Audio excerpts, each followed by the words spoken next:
Abraham wife சாராளுக்கு இந்த hospitality gift இருந்துச்சு. நல்லா தெரிஞ்சுக்காங்க, அந்த கிஃப்ட் தான் அவளுக்கு ஈசாக்குன்னு ஒன்று. கை தட்டுங்க ஒருத்தவருக்கு.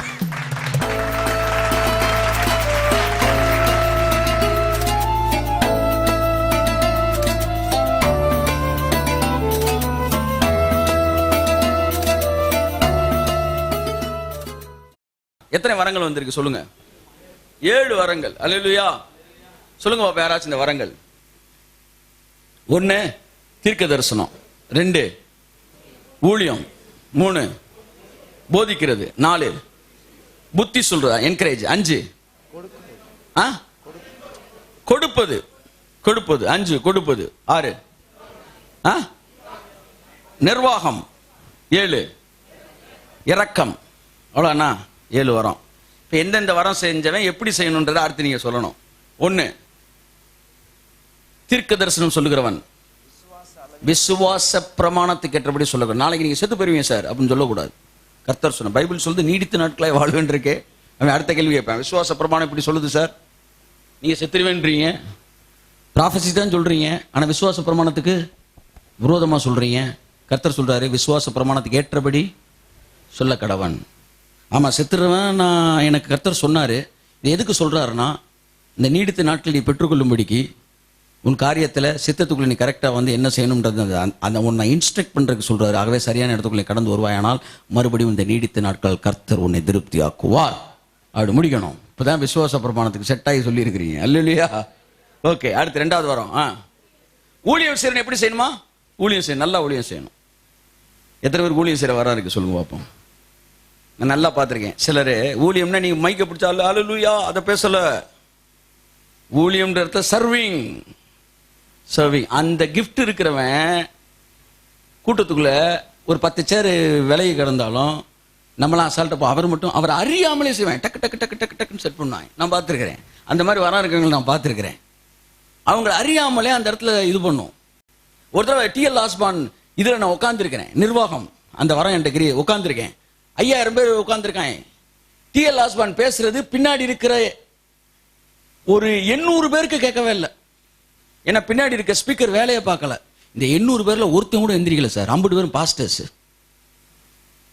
ஒருத்தன் கூட கேட்கலன்னு சொல்ல மாட்டேன்றான். நான் நமக்கு தான் வந்து இருப்பு கொள்ளாதுல. நம்ம இங்கேயே சவுண்டை கூட்டு பேச கூட்டு அதை கூட்டுக்கிட்டு இருக்கிறோம். அங்க ஒன்னையுமே கூட்டாம இருக்கிறான்டா.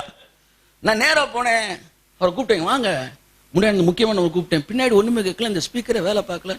சொன்ன பிறகு கூட்டு வச்சாங்க. நான் ஒரே ஒருத்தன் எந்திரிச்சேன். 800 பேர் பயன்படுறான் இயேசு நாமத்துல. சொன்ன எதுக்கு நமக்கு மட்டும் இந்த வேலைனா, தட் இஸ் தி அனாயிண்டிங், அட்மினிஸ்ட்ரேஷன் அனாயிண்டிங். டிலிஜென்ட்லி அட்மினிஸ்ட்ரேஷன்ல இருக்கிறவனுக்கு டிலிஜென்ட்டா இருக்கணும். அதாவது ஜாக்கிரதையா இருக்கணும். கரெக்டா இருக்கா ஸ்பீக்கர், கரெக்டா வருதா, அது கரெக்டா இருக்கா, இது கரெக்டா இருக்கா. உங்கள் கணக்கிலே ஒரு பொறுப்பு கொடுக்கப்படும் என்றால் அதை மிகுந்த ஜாக்கிரதையா நீங்கள் செய்ய வேண்டும். அதற்கு பேர் குறை கண்டுபிடிப்பது அல்ல. ஏனென்றால் வேதம் சொல்லுகிறது நிர்வாகம் செய்கிறவன் ஜாக்கிரதையாய் நிர்வாகம் செய்ய வேண்டும். ஒரு தடவை 10 ரூபா கொடுத்துருக்கீங்க, 8,000 ரூபா செலவழிச்சிருக்காரு. 1,000 ரூபாய் நீங்க கேட்டு வாங்கி வைக்கணும்ல. வச்சுக்கிறட்டு சார், என்ன உங்க அப்பா வீட்டு காசு அது? இது ஊழியம் பண்றதுக்கு ஜனங்கள் கொடுத்துருக்குறாங்க. அதை வாங்கி நம்ம திரும்ப என்ன செய்யணும்? ஊழியத்துல போடணும். நான் முதலாளி அல்ல ஒன்றை மன்னிப்பதற்கு, நானும் உன்னை போல ஒரு தொழிலாளி. I am not the owner, I am a cashier என்கிற மனநிலை எனக்கு இருக்கிறபடினால நான் வந்து கூட பிறந்தவங்கள யாரா இருந்தாலும் நான் கரெக்டா செய்யறேன். ஆனா கர்த்தருக்கு தெரியும், not because of money minded. அது இல்லைன்னு எனக்கு தெரியும். என் பணத்தை எப்படி செலவழிப்பேன்னு தெரியும். ஆனா ஊழிய பணத்தை எவ்வளவு ஜாக்கிரதையா பண்ணேன்னு தெரியும். It is a gift. உங்களுக்கு சொல்றேன், ஒருவேளை அப்படி இருந்தவங்க யாரும் நான் தப்பு செய்யணும்னு நீங்க நினைச்சுட்டு இருந்தீங்கன்னா உங்களுக்கு சொல்றேன், நீங்க தப்பு செய்யல. அந்த வரம் இருக்கிறவன் அப்படித்தான் இருப்பான். கையை தட்டுங்க அவருக்கு. உங்க மேல அந்த கிருபை இருந்தா நீங்க அப்படித்தான் இருப்பீங்க. ஒருவரை சரி செய்வீர்கள். ஒருவர் இப்படிதான் நடக்கணும் சொல்லி, இப்படிதான் ட்ரெஸ் பண்ணணும், இப்படிதான் ஆபீஸ்ல இருக்கணும், இப்படிதான் வந்து இருக்கணும் என்று நீங்கள் சொல்லிக் கொடுப்பீர்கள். அது உங்கள்கிட்ட இருக்கிற கிஃப்ட். இது அவர்களுக்கு நன்மையானதா இருக்கும். ஒரு நாள் அவங்க தேங்க் பண்ணுவாங்க, பரவாயில்ல அன்னைக்கு வந்து ஒரு இன்ஸ்ட்ரக்ஷன் கொடுத்து இன்னைக்கு நல்லா இருக்கு. ஸோ இப்படி பல வரங்கள் இருக்கு. இரக்கம் செய்யறது ஒரு வரம், கொடுக்கிறது ஒரு வரம், ஏதோ ஒரு வரம் உங்கள்கிட்ட இருக்கு. அல்லேலூயா. போதிக்கிறது ஒரு வரம். அல்லேலூயா. இன்னொன்னு சொல்லவா, பகிர்ந்து கொடு. அதாவது ரைட் வேர்டு, அதோட நான் முடிக்கிறேன். அதாவது அந்த இது பண்ணுவாங்களே பந்தி விசாரணை, அது கூட ஒரு வரம் தெரியுமா உங்களுக்கு? சிலரை கறியை போட சொன்னா அள்ளி அள்ளி 10 பேருக்கு போட்டுட்டு பின்னாடி இருக்கிறவங்கள அப்படியே தட்டை எடுத்துட்டு போயிருங்கப்பா. அவருக்கு பந்தி விசாரிப்பு வரம் இல்லை. அவரை போய் யார் உள்ள ஏத்துனது? ஆனா சிலர்கிட்ட கொடுத்தீங்கன்னா 100 பேர் சாப்பாட 150 பேருக்கு அந்த கறியை வைக்கணும், அழகா வச்சிருவாங்க. It is a gift. ஹாஸ்பிட்டாலிட்டின்னு ஒரு வார்த்தை வருமே, இதுல என்ன வரும்? அது மெர்சின்னு வருது, அதுல ஹாஸ்பிட்டாலிட்டின்னு வருது. அதாவது என்ன செய்ய வரவேற்பு. அதாவது ஹாஸ்பிட்டாலிட்டி என்ன சொல்லுவாங்க? விருந்தோம்புதல், ஒரு வரம். சிலர் வீட்டுக்கு போனோம்னாலே அப்படியா சித்தப்பா சோமலாம இருக்காரடா, நீ ஊருக்கு வந்தீங்கன்னா எங்கடா சாப்பிட, இப்படியே எப்ப பார்த்தாலும் தலைவலி. சிலர் வீட்டுக்கு போனாலும் தலைவலி கால்வலின்னு படுத்துருவாங்க. அவங்க எல்லாம் டோட்டல் ஹாஸ்பிட்டாலிட்டியே இல்லாத ஆட்கள். சிலர் வீட்டுக்கு போனா பயங்கரமா அவங்களை கவனிப்பாங்க. சொந்தக்காரங்களை பேசுறேன், ஊழியத்துல எல்லாருமே கவனிப்பீங்க, சொந்தங்கள்ல அப்படின்னு நல்லா கவனிச்சுங்க. அந்த ஹாஸ்பிட்டாலிட்டி, ஆபிரகாம் ஒய்ஃப் சாராளுக்கு இந்த ஹாஸ்பிட்டாலிட்டி கிஃப்ட் இருந்துச்சு. நல்லா தெரிஞ்சுக்காங்க. அந்த கிஃப்ட் தான் அவளுக்கு ஈசாக்குன்னு ஒண்ணு கை தட்டுங்க ஒருத்தவருக்கு. உடனே சொன்னான் 10 நிமிஷத்துல நீ சமைக்கிறேன்னா உடனே ஒரு ஆடை தீக்குறான், உடனே வெட்டுறான் கண்ணு கூட்டி, உடனே சமைக்கிறான், உடனே 3 பேருக்கு மாவை பிசைறான், புரோட்டா சுட்டு எல்லாம் ரெடி பண்ணி கொண்டு வந்து வச்சுட்டான். சாப்பிட்டுட்டு தான் சொல்றாரு, நீ தானமா சமைச்ச? ஆமா, உனக்கு இந்த வரத்தை வாங்கிக்க. கைய தட்டு. ஒரு வரத்தை வச்சு இன்னொரு வரத்தை தட்டிக்க உங்களுக்கு தெரியணும். கொஞ்சத்தில் உண்மை உள்ளவனை அநேகத்தின் மேல் அதிபதியாக வைப்பேன். You can receive one gift from another gift.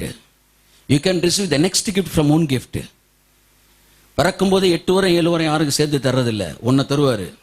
பிரசங்கத்தை கொடுக்குறாரு. பிரசங்கம் பண்ணும்போதே நீங்க ஊழியத்தில் கொஞ்சம் அழகா சேர் நல்லா போடணும், அதை செய்யணும் இதை செய்யணும், அப்படியே உங்களுக்குள்ள அடுத்த கிஃப்ட்டுக்கான விஷயங்கள் வேலை செய்ய ஆரம்பிக்குது. நாங்கள் பிரசங்கிப்பதற்காகத்தான் வந்திருக்கிறோம், சேரை நீங்களே பார்த்து கொள்ளுங்கன்னு போது சரி அப்படியே இருந்துக்கன்றாரு. நான் என்ன செய்வேன், எங்க போனேனாலும் எந்த சர்ச்சுக்கு போனேனாலும் அங்க ஒரு சில அட்ஜஸ்ட்மெண்ட் பண்ணனா பண்ணிடுவேன். நான் வரும்போது இதை எப்படி பண்ணலாம், அந்த பாஸ்டர்ஸை குறைஞ்சபட்சம் ஒரு அரை மணி நேரம் 1/4 மணி நேரம் பேசி இப்படி செய்யுங்க பாஸ்டர், நல்லா இருக்கும், பின்னாடி இந்த ஸ்கிரீன் கட்டுங்க. That is a gift. கர்த்தர் பாப்பார், பாரு இவனுக்கு கொடுத்து எவ்வளவு பேருக்கு செய்யறான், அடுத்த கிஃப்ட் அப்படியே சேர்த்து கூட அவனுக்கு கையை தட்டு வருது. அல்லேலூயா. சோ யூ ரிசீவ் ஹாஸ்பிட்டாலிட்டி, ஒரு கிஃப்ட். நல்லா சமைச்சு தரது ஒரு கிஃப்ட். நீங்க நல்லா சமைச்சு கொடுக்கும்போது நான் சொல்றேன், அது உங்களுக்கு அப்படியே ஆசீர்வாதமா ரிட்டர்ன் ஆகுது. சாராளுக்கு அந்த கிஃப்ட் இருந்துச்சு. So everything is a gift. இதை இன்னொருத்தர் செய்ய முடியாது.